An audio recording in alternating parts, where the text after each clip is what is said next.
Good afternoon, everyone, and we will continue our council meeting this afternoon.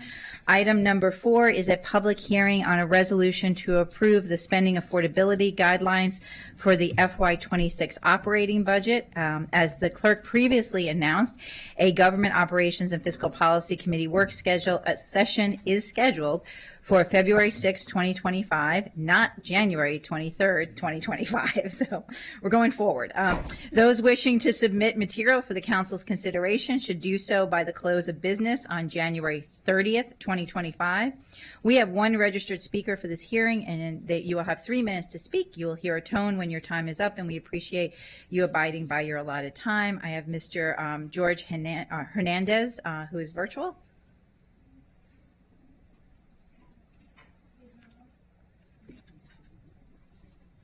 Nope, he's not on. All right. Well, Mr. Hernandez can send in his comments if he would like to. Then that was the only person signed up for our public hearing today. So our public hearing is now closed. All right, next item is item number 5, a public hearing on a resolution to approve supplemental appropriation number 25-40 to the fiscal year 2025 operating budget, Montgomery County Public Schools, special education, $17 million. Source of funds is the MCPS fund balance. As the clerk noted at the beginning of today's meeting, an Education and Culture Committee work session was previously scheduled for February 20th, 2025, but will be rescheduled for a later date. Those wishing to submit material for the council's consideration should do so by the close of business on February 6, 2025. There are no registered speakers for this hearing. The public hearing is now closed. Item number 6 is a public hearing and action on a resolution to approve supplemental appropriation number 25-43 to the FY25 operating budget, Montgomery County Government, Department of Environmental Protection, Chesapeake Bay Trust, Urban Trees Grant Award of $663,494. The source of funds is a private grant. Council action is scheduled immediately following this hearing. There are no speakers for this hearing, so the public hearing is now closed. We'll move on to the action portion of this item. I see Mr. Lachenko has joined us. Do you have anything to say, Mr. Lachenko, before I ask if there's a motion to move the supplemental? Just to note that the reason it's going straight to action is because it is to appropriate a grant award from the Chesapeake Bay Trust, and the matching requirement is already built within the DEP budget, so no additional resources are needed. We do have DEP staff here if there are any questions. Great. Thank you very much. Do I have a motion to approve? So moved. Councilmember Lukey moved. Council Vice President Jawando seconded. Not seeing anyone wishing to speak. All those in favor, please raise your hand. And that's unanimous. All right. Agenda item number 7 is a work session on Montgomery County Public Schools, Blueprint for Maryland's Future. And I have Ms. Cummings and Mr. Prudy coming up, and Ms. McGuire from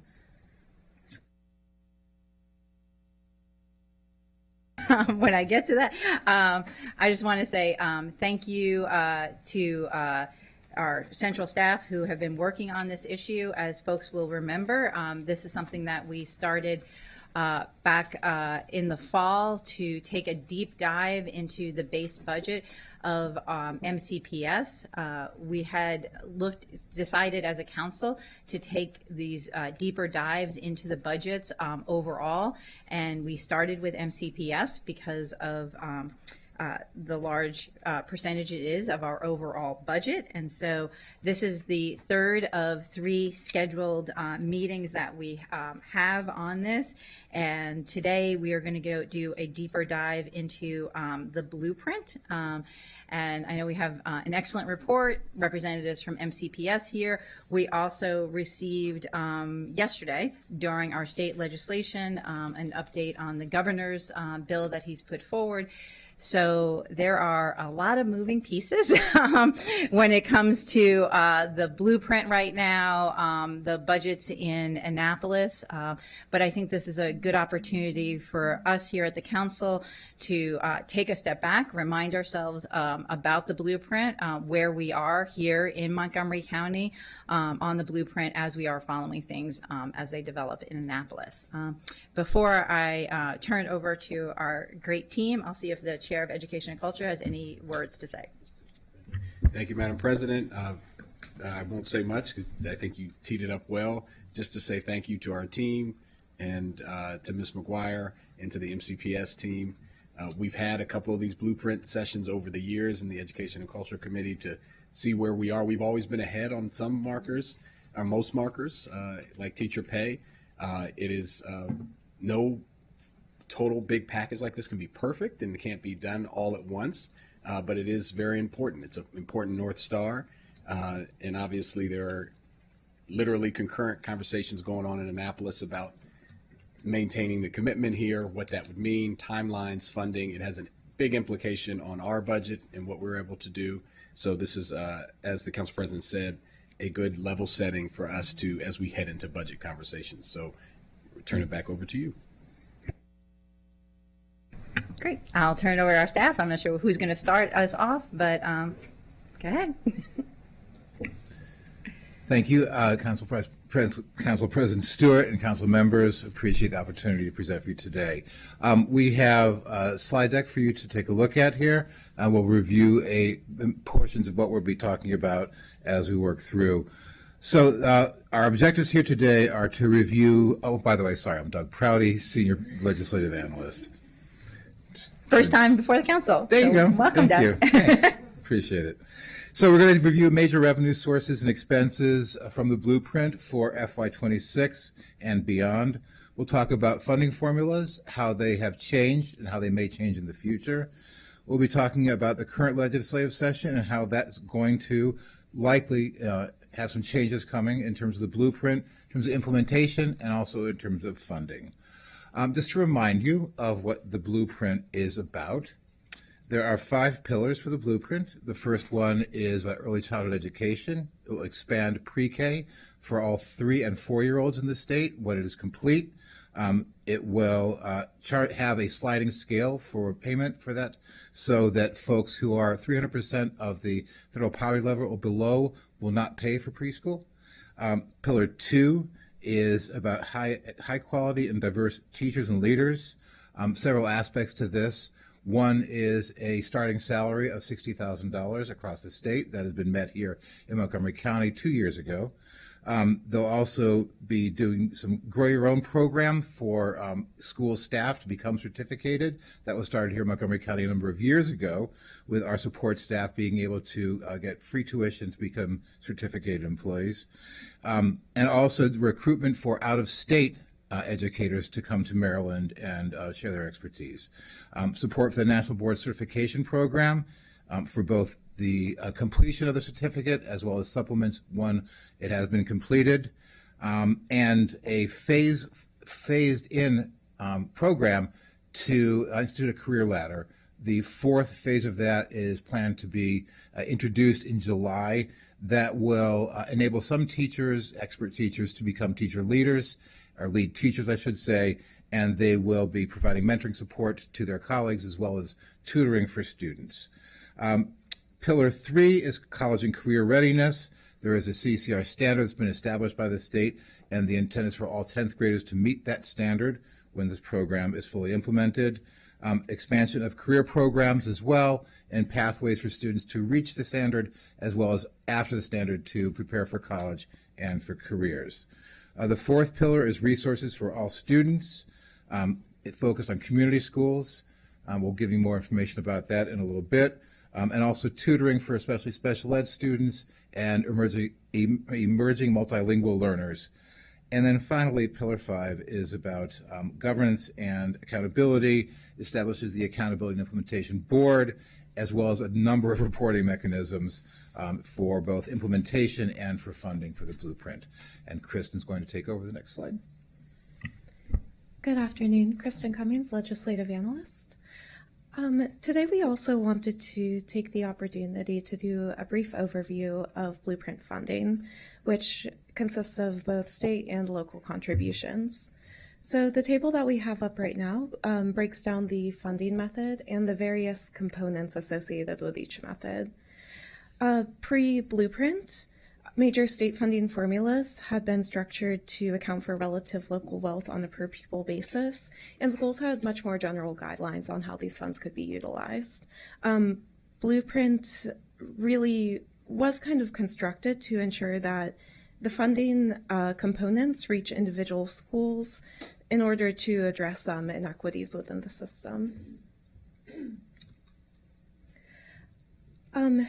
Continuing on with state blueprint contributions, due to the impact of wealth equalization, MCPS does receive a comparatively lower level of state funding compared to other counties, with approximately, really only approximately receiving 30% of what would typically be funded through Blueprint. Without wealth equalization, once that's applied, it diminishes the amount quite a bit. We did just want to note, in going over both state and local funding, you will see between pages 6 and I believe 11 of the packet, we have various tables to represent the growth in both state and local funding since FY23. For most of the categories, things are continuously growing, particularly and more so for the local level. The increases have been much larger. And for what we can anticipate coming up in state aid for FY26, you will see it is quite a bit larger, $14.3 million larger in difference, 36.5%. And this is primarily due to increased funding for community schools. To talk a little bit more specifically about local Blueprint contributions, counties are only required to pay either the greater of the adjusted local share requirements or the maintenance of effort, or MOE. For the last several years, and we anticipate for the near future, the MOE is greater than the adjusted local share requirement.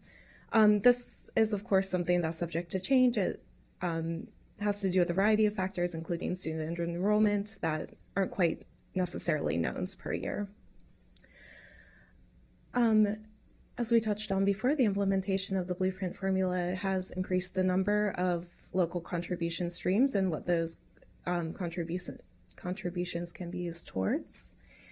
And in nearly every funding component, local funding has outpaced the state funding and growth. And we did just want to also highlight in our presentation today that while there are local contributions going towards the work of meeting the objectives and goals of the various pillars, there are a lot of ancillary costs that aren't necessarily written out, such as construction, materials, particularly in Pillars 1 and with college and career readiness, that MCPS is actually working on compiling at this moment. So the cost really exceeds what we see for contributions. Thank you. I wanted to touch base with you on the Excellence in Maryland Public Schools Act, the governor's bill that was put forward this week. We have some summary for you in terms of the major changes, the major proposed changes, and they're under 3 areas. The first one is about collaborative time and teacher recruitment. It would pause the implementation of the teacher collaborative time as part of Pillar 2 due to the fact that there isn't enough staff to be able to handle the freed up time that the other teachers would be using for other purposes. There is a grant program being introduced or proposed that would allow some districts to pilot use of teacher collaboration time in order to be able to gather some data on how this might work once it's fully implemented. And also it would redirect some funding to new teacher preparation programs and to veteran teacher recruitment. The second major area is about teacher retention and development. It would create an academic excellence program to provide instructional coaching, mentorship, professional level. Note that this is on the state level, and there'll be regional teams going to schools to provide the support. It would supplement what is done at the county level already. Also be launching a Maryland School Leader Academy to provide support to administrators. There's research that shows that a strong administrator in terms of instructional leadership makes a difference in terms of both instruction and student outcomes. And the last area is in terms of community schools. And this would freeze funding at the FY26, there you go, level for 2 years. Currently, there are 621 community schools, which is about 45% of the schools in Maryland. It would increase flexibility for use of the concentration of poverty grants to assist in local funding for community schools, and it also provide time to build capacity, share best practices, and use evidence-driven planning processes within the schools themselves and within districts to be able to implement community schools well. And Kristen's going to take the next part.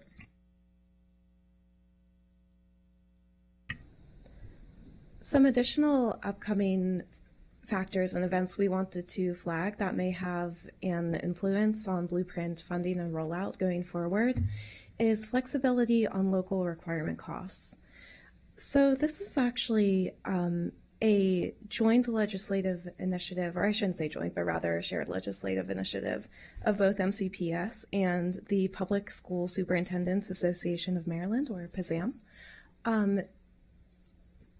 to have dual enrollment, advanced placement, and international baccalaureate coursework and exam costs cost shared between families and the school district on a sliding scale. So at this time, as is written in Blueprint legislation, these costs are to be entirely covered by the school district. And you can see on page 13 and tables 13 and 14 of our staff report, just to give some examples of what a tremendous cost this is to the system, looking at the AP placement course enrollment alone and simply looking at the exam fees for fall of 2023-2024 school year.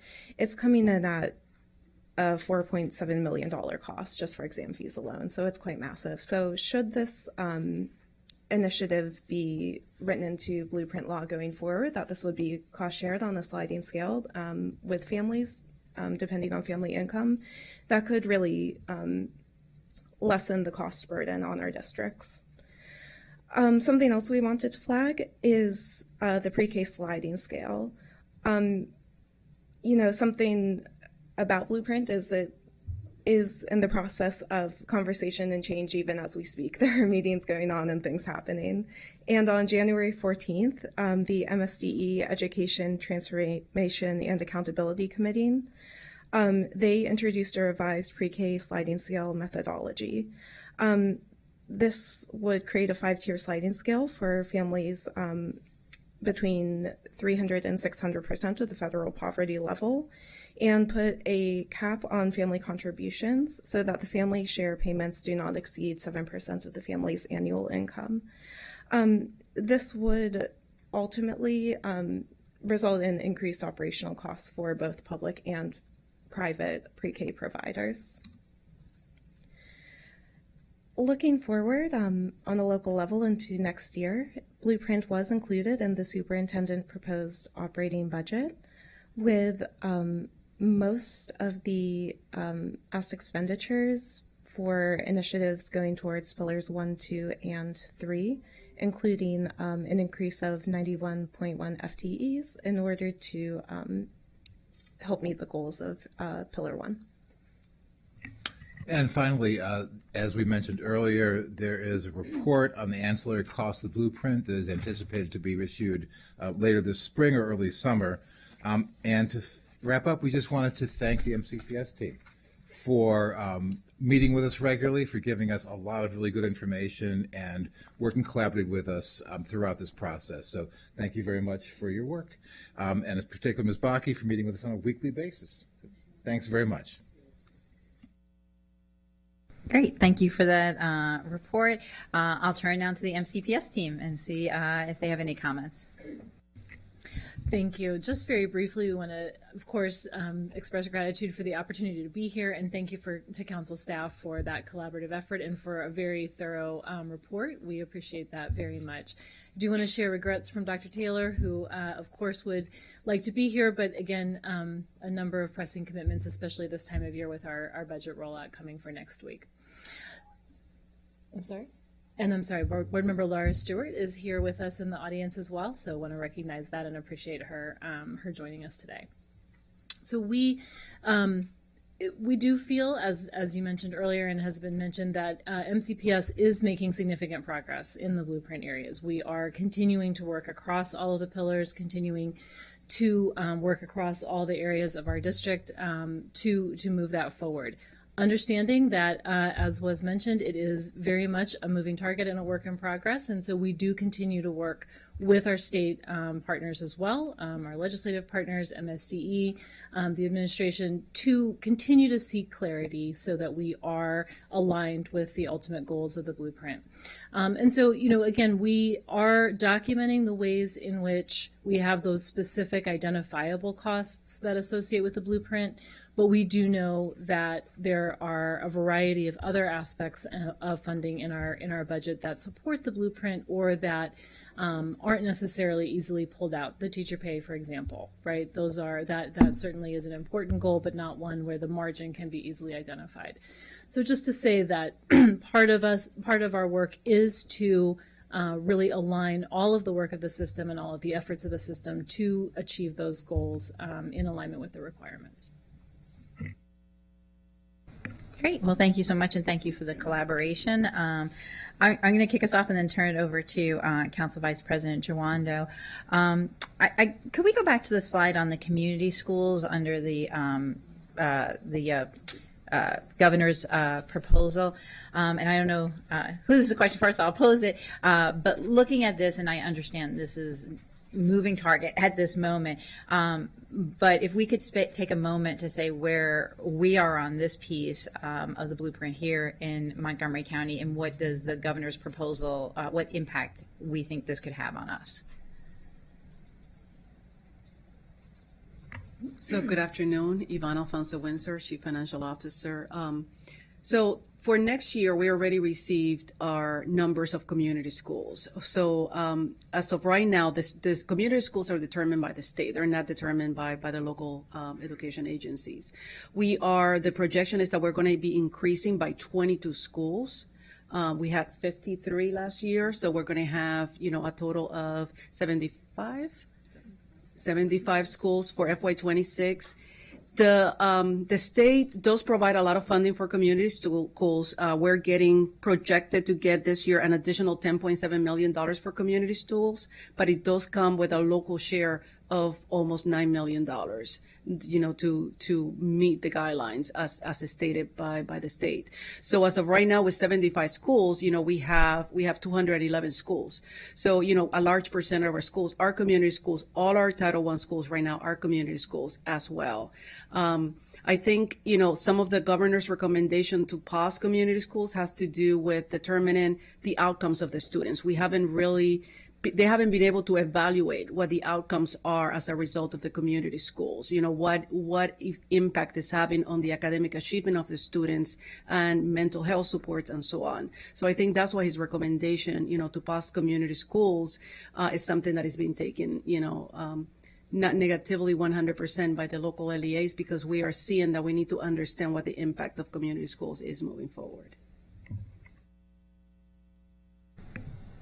Great. Well, thank you. And I'll just note, given the news we got out of the federal government last night, that the overlap between the community schools and our Title I schools, and knowing that the funding for our Title I schools is from the federal government is, keeping an eye on that. I'm sure you all are. But as we're looking at how things unfold, I think that's going to be very important. So thank you for that update. And I'll turn it over to Council Vice President Jawando. Thank you. I think we're all increasingly concerned about not only Title I and funding at the federal level, but also the nonprofits and other community-based organizations and SNAP funding. And, there's a memo sent yesterday saying that, people might not receive their federal benefits, and we're trying to sort through all that. So obviously all that will trickle down and affect our communities, particularly our students and their families. So are you game planning based on the governor's proposal yet? And I know you're also trying to pass a budget to send to us. Mm-hmm. So I realize that embedded in this question.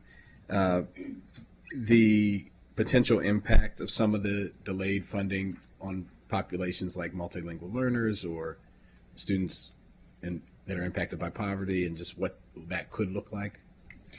So certainly, and understanding though that the board's action on the budget has to take place at the same time that the legislature's work is beginning. So we absolutely have been working internally to analyze the potential impacts in terms of the additional funding, but the additional expenditures that are associated with it. Some of those are Blueprint associated, and some of them are other expenditures as well. So the net impact on how the state funding will impact the superintendent's request and what the board is ultimately able to act on is not likely to be a large increase, to say the least. And so we are continuing to work that through. However, we'll bring forward the best numbers that we have at any point in time. Ultimately, what we'll have to balance is the revenue against the expenditures, as you're saying, and certainly would prioritize the needs in some of the areas that you highlighted as part of our core mission. Understanding, too, that there's, as I know council members know, particularly with the Blueprint legislation, there will be continuing discussions around what the requirements are and what the revenues are as we go forward. But we will be needing to make some sort of estimate and assumption in the budget that the board puts forward. Yeah, I appreciate that. And obviously, we'll take a lot of that up in ENC, and it'll come through our budget process as we know more in March and April. Just one other question. I'm glad Council President brought up the community schools. Just those are so important. I know that, you said the data isn't clear, but I mean, there's been a long time movement around community schools around the country, and a lot of advocacy. The reason we moved towards this model, and it was in the Blueprint, is because there was data in that it did have, when you create a hub and provide services for our students and families, and create that is positive for them, and it improves their overall well-being. You were speaking about so are you saying that what's our MCPS data on community schools? For FY26? Yeah. So for FY26, they're providing 10.6 million. We would have to add another $8 million. We'd have to do another 8 million. We would have to get to the 22, the 75. And I just do want to clarify, a lot of the reasons why we don't have the data and we don't have that analysis yet is because of the rollout of the funding for concentration of poverty and community schools. The guidelines weren't clear. How the funding could be used wasn't very clear from the beginning. So it's, that's what has created that impact where we don't know yet. The data is not 100% solid at this point. Understood. And then the ancillary costs, I'm glad that was brought up by our staff and you, that there's some things that, like, for example, we weren't able to do the expansion of pre-K last year because there wasn't enough funding. You had to make tough decisions. There are some things we are doing that we're having to take on costs that are not anticipated, and the timeline for that to make sure that we understand that number and that the state understands that number. You're compiling those ancillary costs now, and when do you expect to have that ahead of the budget conversation? Absolutely. And I just want to add also, we are doing that analysis in order to be able to provide, a budget, to the board and the county council. But also I want to keep in mind that although we were not able to meet some of those pre-kindergarten numbers that we wanted last year, we have seek, grant opportunities. We had applied for the pre-K expansion grant. It doesn't add as many seats that we would like, but it usually at least provides us an additional class every year when we seek those opportunities. Now, I know you're always looking for other opportunities, and we just introduced the fund balance transfers, so you can do some more in special education out of fund balance. So we appreciate your efforts and appreciate the indulgence. Thank you, Madam President. Thank you. Councilmember Balcom. Thank you. Thank you for being here. It's nice to see you all, and look forward to diving in to the budget when we get it. So just to follow up with the community schools, I think that, it's clear that we rely on the funding that we get for those schools.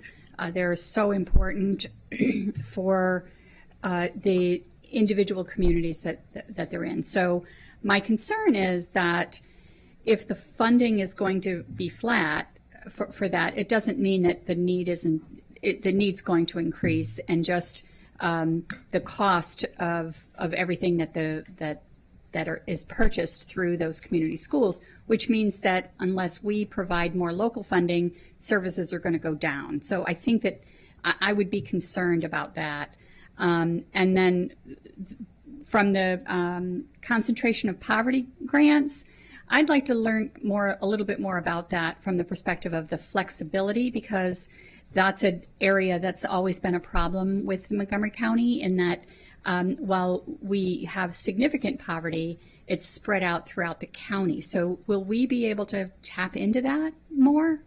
So the concentration of poverty grant is really another name for community schools. Oh, So it's okay. the funding that goes straight for community schools and it's restricted. Okay. So yes. Thank you. I was concerned, that confusion. Thank you.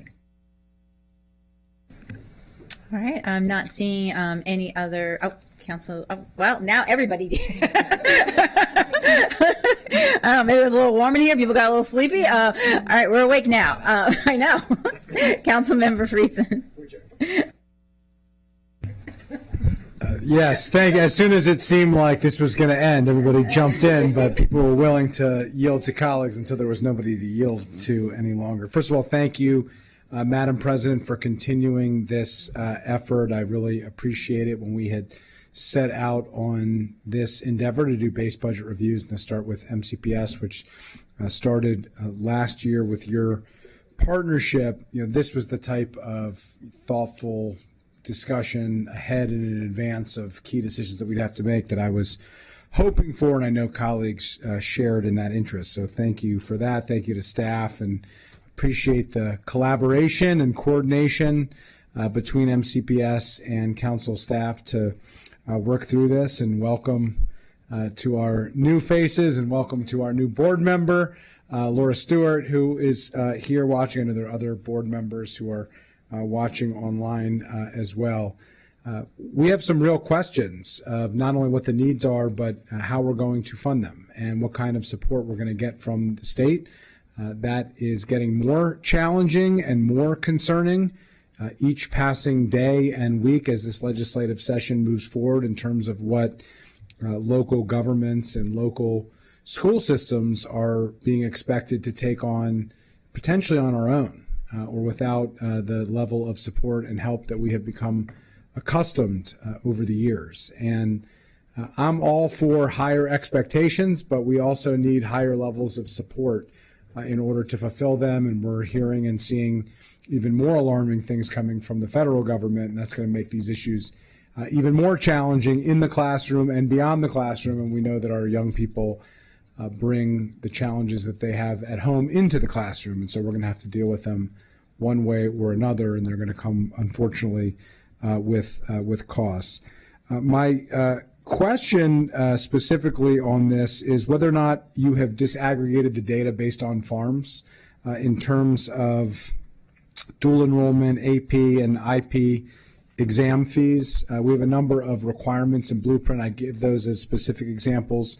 But in general, in all of the Blueprint obligations, the obligation isn't necessarily always disaggregated by farms, but I'm wondering if MCPS is disaggregating by farms to address the same issue that the community schools and the other focuses are attempting to get at, which is to ensure that the focus is going to the students with the greatest level of need. Yeah, thank you for that question. Peggy Pugh, Chief Academic Officer for Montgomery County Public Schools. The way the legislation is written currently, it speaks to all. And so we are required by that to provide access to the assessments for all students. The proposal that's being talked about that might move forward is about doing it based on poverty indicators. And we have done some initial analysis about what that would be and what might be a cost sharing in it, but we do not have solid numbers right now on that. So we don't currently disaggregate, but you're looking into it. I just want to make sure I'm understanding, where we are today in terms of knowing what we know and knowing what we don't know. So we do know the data around students who are eligible for free and reduced meals and our dual enrollment. And I apologize I didn't bring that with me, but my memory from the last time we talked about this with the board was approximately 73% of the dual enrollment was not FARMS eligible. That said, I think what Dr. Pugh was saying was that the requirement is that we pay for the dual enrollment fees and the exam fees for all students. While we certainly would support ensuring access to all students, our view is that the public dollars would be best spent to ensure access for those students and families who would not otherwise be able to afford it. And so the proposal that the board has supported in the legislature would be to allow for a sliding scale so that the school system would continue to support the fees for any student who was not able to afford the fees, but that families who were able would then support that tuition and help defray the costs. So that we certainly do have that information, and again, I think that's a reasonably good memory. I can look that up and get back to you. But we do certainly keep track of the students who are participating and would be able to share that information. But again, we're not able to differentiate our support from a funding perspective at this time.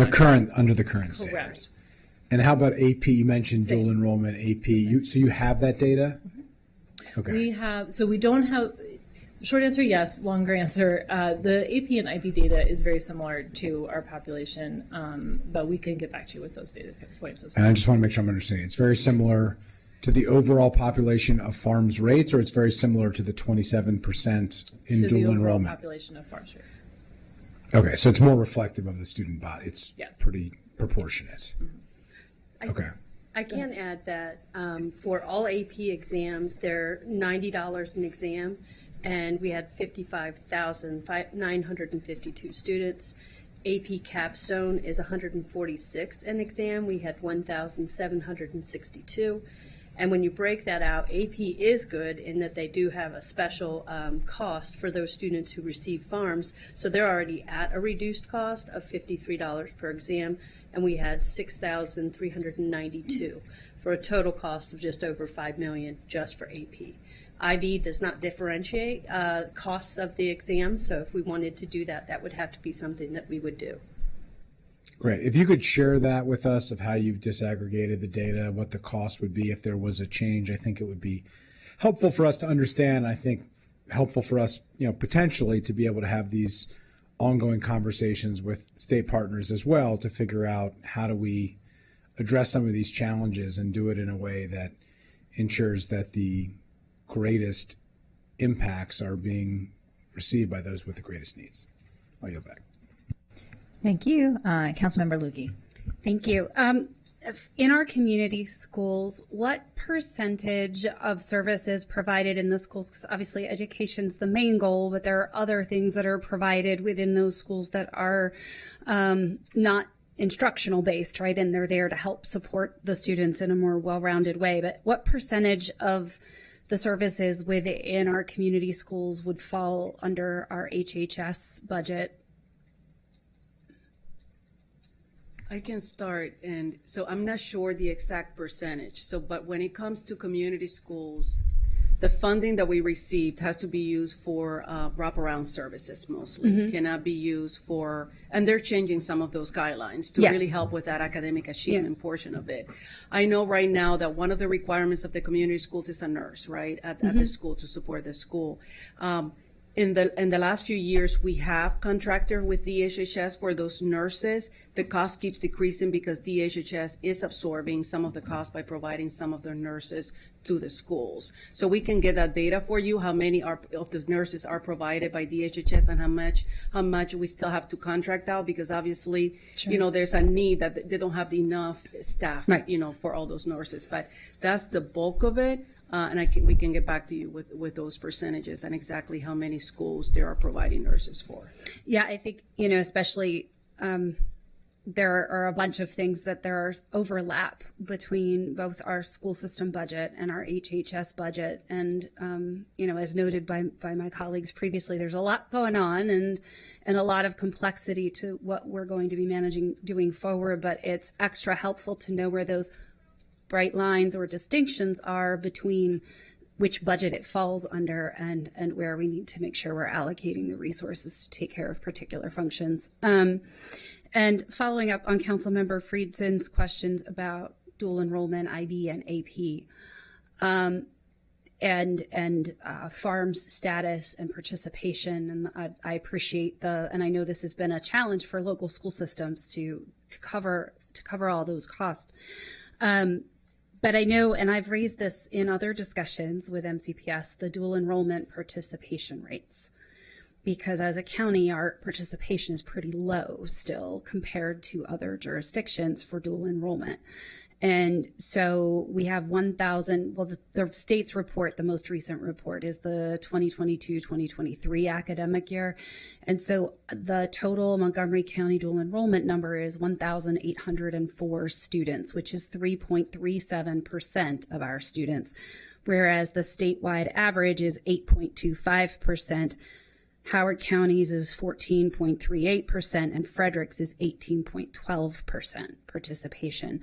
And knowing that we have multiple pathways, whether it's AP and there's certain costs associated with AP, IB, and that's a very, writing intensive specific program, or dual enrollment, how can we best serve students who we're trying to facilitate having that early access to college or pathways to higher education success, whichever door they may choose, and what might be some of the barriers that we've experienced in growing our dual enrollment numbers.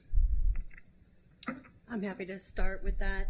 I think right now, to access the college courses, students have to travel to the Montgomery College campuses. And while there are many of them and many opportunities, that's still a barrier for many students and their families. You mentioned Frederick. One of the things that they have come up with is an agreement between their colleges to be able to allow high school teachers who are certified and able to become adjunct professors. So they're teaching in their home school, so they're able to expand much faster because they can offer those courses right in the home school. Yeah, I mean, I think it would be good for us to learn from what other jurisdictions have found that's successful and caused their rates to grow up in terms of participation over time by removing barriers such as transportation and the logistics of doing that. And I know we have other barriers with transportation and logistics just within our own schools, right? Because we have specialty programs, but sometimes the bus system gets funky, and I have a kid who's in one of those programs, but if our bus is late, then his connecting bus, he doesn't make it, and we have a problem. So there are we have a large, diverse county. Public transit is something we do have in parts of the county, but it's not everywhere. And so these are logistical hurdles, and whatever we could be doing to sort of be cost effective and increase participation is a benefit in the long run to all of the students. So thank you. Thank you. Councilmember Glass. Thank you, Madam President. Thank you for the conversation. Mr. Prouty, thank you for the comprehensive packet. Ms. McGuire and the MCPS team, thank you for being here, and Board Member Stewart, good to see you. So we are having this conversation today at the same time that the members of the General Assembly are trying to figure out what changes, if any, need to be made to the blueprint. It's a tricky situation. And adding to that, the superintendent has already introduced his budget. So there's a lot in flux about where we go from here. I'll start by saying that the wealth formula that the blueprint has described is not advantageous to Montgomery County, in where we only receive about 30% of what other jurisdictions receive. Add to that in the dynamics in Annapolis, and we have revenue changes that are being proposed, funding shifts that are being proposed, and there's a lot of moving parts, and none of them necessarily advantageous to the residents or taxpayers of Montgomery County. Add that to the budget mix as well. And so, Ms. McGuire, I'll address this to you, but open up to anybody else. In the superintendent's proposed budget, the aspects related to the blueprint, how much has he proposed with respect to what might be changing, right? And I'll phrase it a different way. Knowing that there are parts that might be changed and require less investment, or areas that might need more investment, what is the ballpark within the budget that might require moving? You understand that? Yes, although yes, I'm thinking. Yeah. I think that it's a big question. It is a big But question. it is the central question, I think, that we're all trying to figure out. So, excuse me, in the superintendent's recommendation, we did put forward as discrete an amount for Blueprint as we felt we could in terms of identifying those specific increases that would meet requirements under the legislation for this year. Obviously, as we've just been discussing, those are changing. At this moment, I think we feel that $11 million amount still reflects what we know today. Again, we know that there may be changes. And I think to your larger question about what all would need to change, that really is one where I don't know that I can give you a specific answer today, because again, there are so many areas that we feel could be impacted by these changes. And so I think we would want to be reacting a little bit in real time. We do feel that with the budget that again we've put together, the concrete elements that have been identified for Blueprint reflect again what we know. The community schools aspect, again, those additional community schools, we will actually need to add those expenditures, those local expenditures. So that will change the superintendent's budget. It will be a positive add of expenditures that were not otherwise accounted for. So again, that's something that we can do right now when the board acts, because we know that that's there. But there are going to be larger conversations, I think, potentially around any number of programmatic aspects that we may need to revisit. So flexibility, clearly, and monitoring what's happening in Annapolis in real time as this budget is moving forward. And clearly the priorities are spot on, right? They need to happen. It's just a matter of the timeline and what state funding might be available to assist us to get there. That's the broader context. And you mentioned the $11 million for the pillars.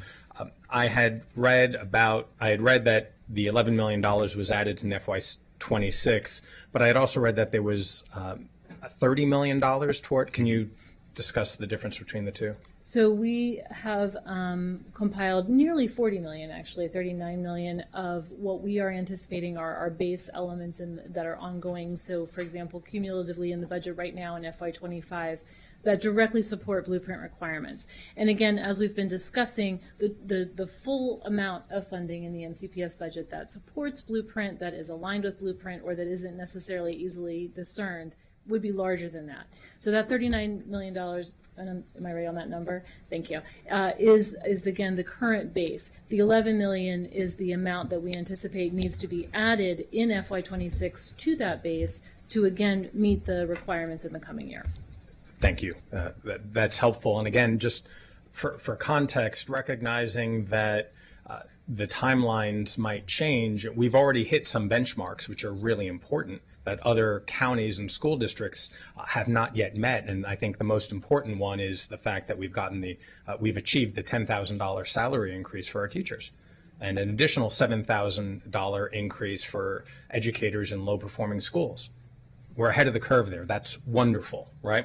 And so there is still more to do. And the last question I have is a theme that my colleagues have hinted on, but I just want to be a little bit more direct. What is in the superintendent's budget as proposed, the funding for Title I or any federal support that we get? Do you know what that top line number is? Because that's what's scaring all of us right now. You're meaning the grants, and if the federal government. The reliance on federal grants, yes. So it is $112 million that we have in the budget that is, it's funded by the federal government. It is something, we got the news today just like everyone else. We're looking closely at it. It is a pass-through from the state, obviously, so, it doesn't come directly to us, so we really need to understand what guidance MSDE is going to provide to us. if some of that goes away, how we're going to make up that difference and what that difference would look like. As you all know, I feel, Title I has been decreasing, in the last few years. So we're getting even less funding right now than we were getting 2 years ago for Title I. The IDEA grant, for special education students, that has decreased as well. We have basically been told the state of Maryland gets an amount, and that is divided, among all LEAs, even though the percentage of special education students has substantially increased for us since the pandemic. We've gone from 11.7 to almost 14% of students in special education right now. So we are already seeing decreases in the title grants and the federal funding. So this is something that we're following very closely and could have an impact of as high as $112 million. This is scary. The fact that we've seen reduced funding over the last number of years for our most impoverished communities and their local schools, and that there is $112 million that we rely on from the federal government that is now at risk, on top of all the other concerns we as a community have with all the federal workers and other programs that make this community whole.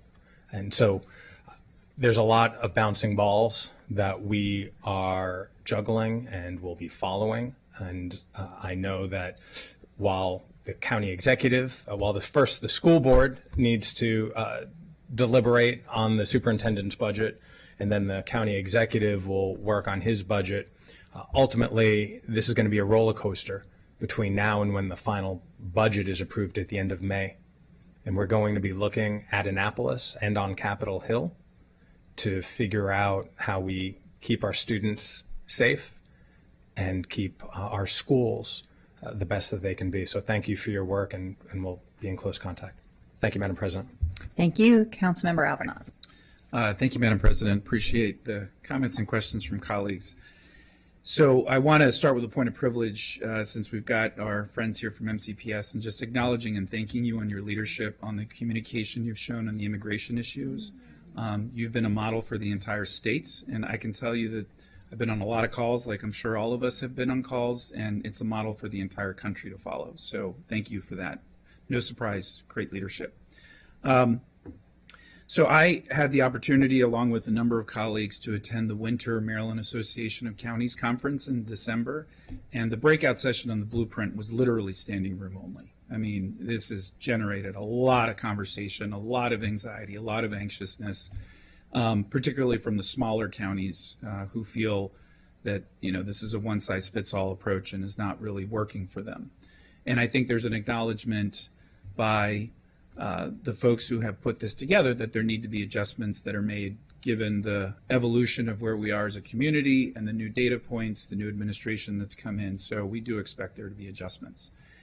I guess I'll start with this at a higher level. What would MCPS like to see changed? And what would you advise us to advise our colleagues in Annapolis to seriously consider adjustments, whether it be through the equations or other components of the blueprint that, based on where we are now with the new administration and all these other data points, that you think we should be advocating for in Annapolis? So we can have one voice. So I'll start, and I'll certainly let my colleagues chime in. And I will say, too, that, again, as you pointed out, this is an evolving conversation. I think one of the sort of overarching pieces that MCPS has discussed would be helpful is some prioritization. I think part of the challenge is the requirements touch everything all at once, all the time. And that can be challenging, and it can be challenging to be sure that those are aligned and working in concert, and it can be frankly challenging to afford. And so I think some prioritization and some schematic for a little bit more of a roadmap of getting there would be helpful to MCPS. Certainly, again, anything that can ameliorate some of the financial pressures that we are experiencing. And I will just briefly return to the APIB issue. I was able to get confirmation in real time that in the fall of 2024, our dual enrollment population was 73% not farms eligible. and our APIB rates can generally be estimated at the same rate for farms students as our general population. So again, we can get back, but I just wanted to re-elevate those data points and to emphasize that, again, those are costs that while we want to ensure access, there are families who can handle some of those costs and help provide that access.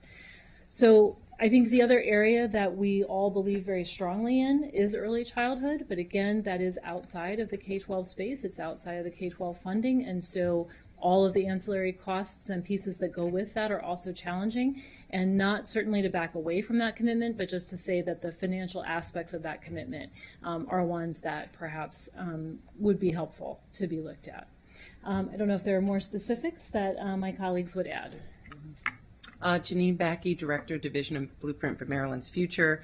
The pre-K issue was mentioned, but at a much higher level, I think that we are the largest school system in the state of Maryland, and the powers that be in terms of the AIB and then working in conjunction with MSDE, we need timely guidance on a lot of these requirements and mandates. We need enough time to be able to get the guidance and then be able to work together within the system and with community partners to be able to develop a plan to implement.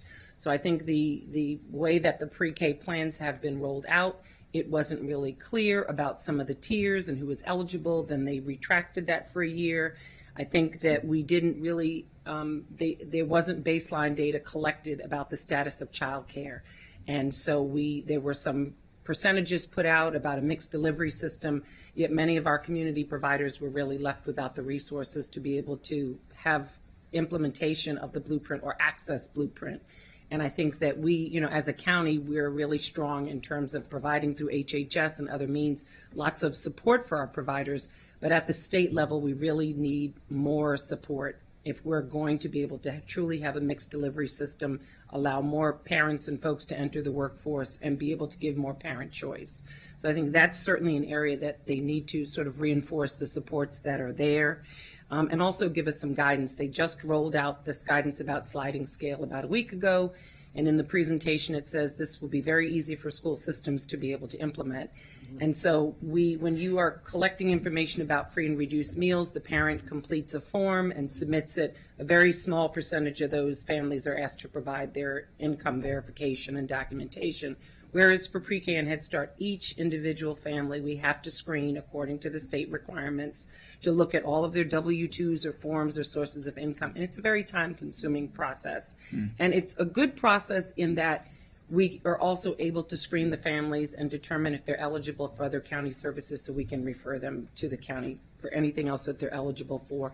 But one of the things the Blueprint wants us to do is to work together over a period of time, and we're working on this with HHS to develop one seamless registration system where the parents upload the documents, they can access various services. And so we're continuing to work on that. There really is no additional support for that type of infrastructure, financially or otherwise, coming from the state.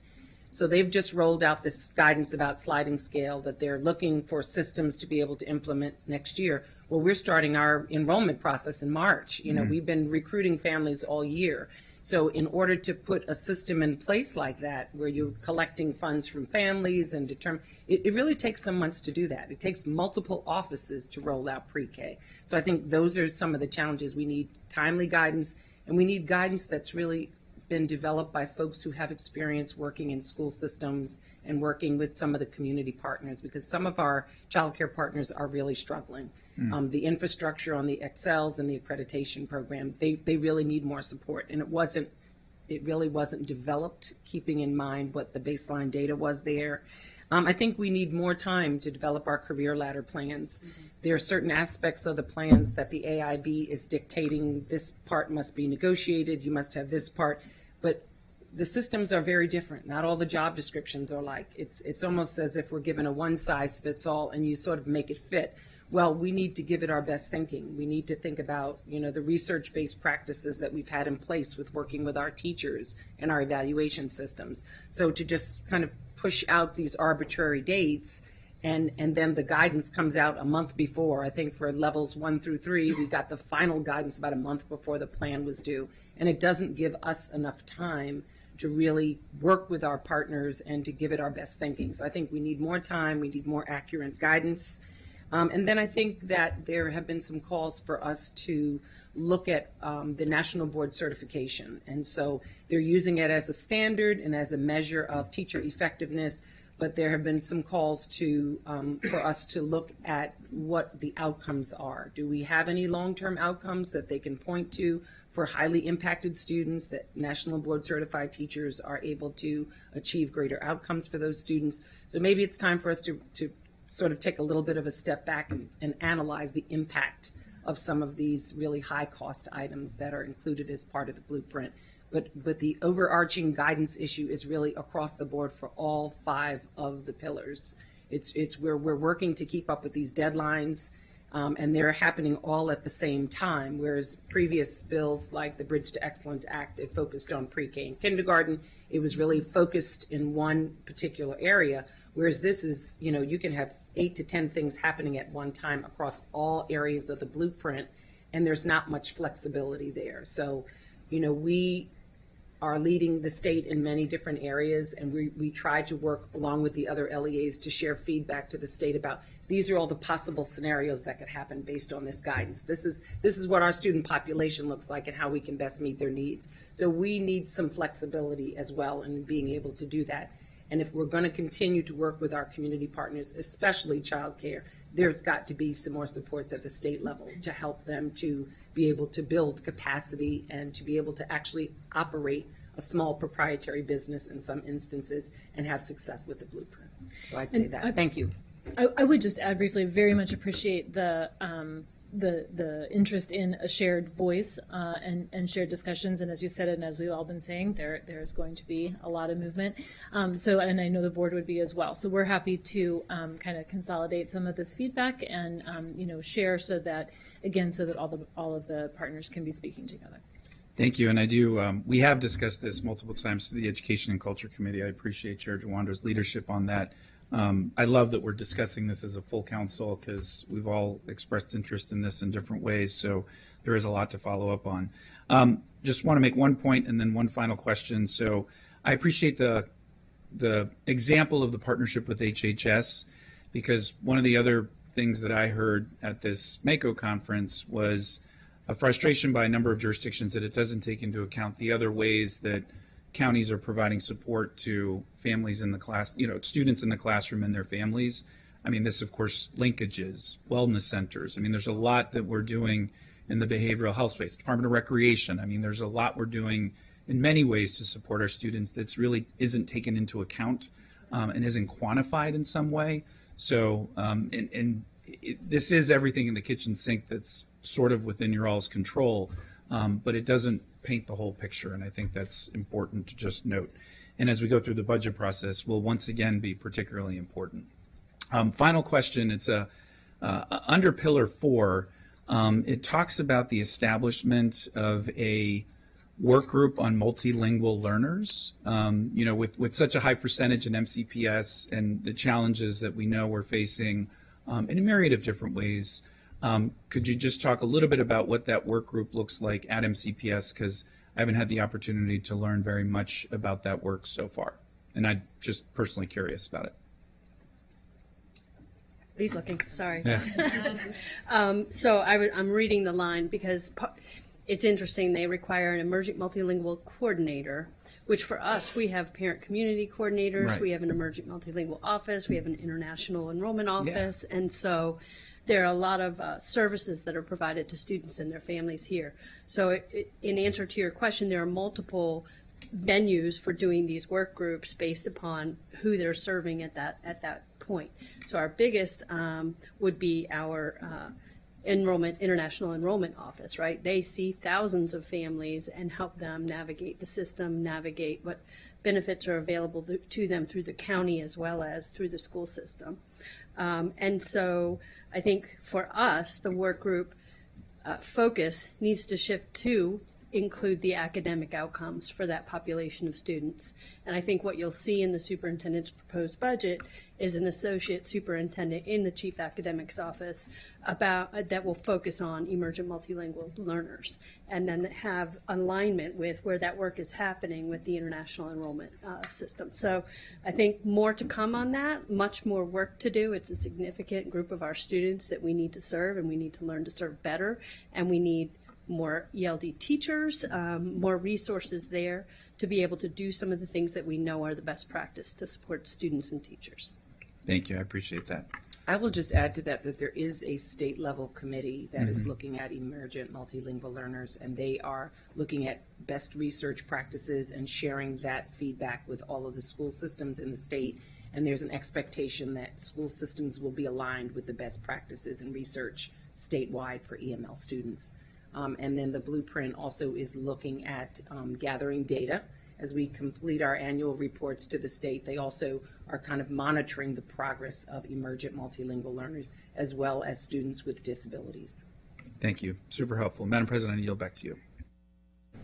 Thank you. Just pausing to make sure, but now I think everyone is done asking their questions. Mr. Prouty, Ms. Cummings, thank you for the excellent report. To the MCPS team, thank you for being here, and our Board of Education. Ms. Stewart, thank you for joining us as well. And I do want to echo, as Councilmember Albanaz said, thank you so much for what MCPS is doing right now in our community. We very much appreciate it as we're going through the time. The materials, the trainings, the outreach you have provided has been excellent, and so we very much appreciate it. And thank you for spending your afternoon with us. Please give Dr. Taylor our best and thank him for all his work. And we will see you again soon. Thank you. We are now adjourned.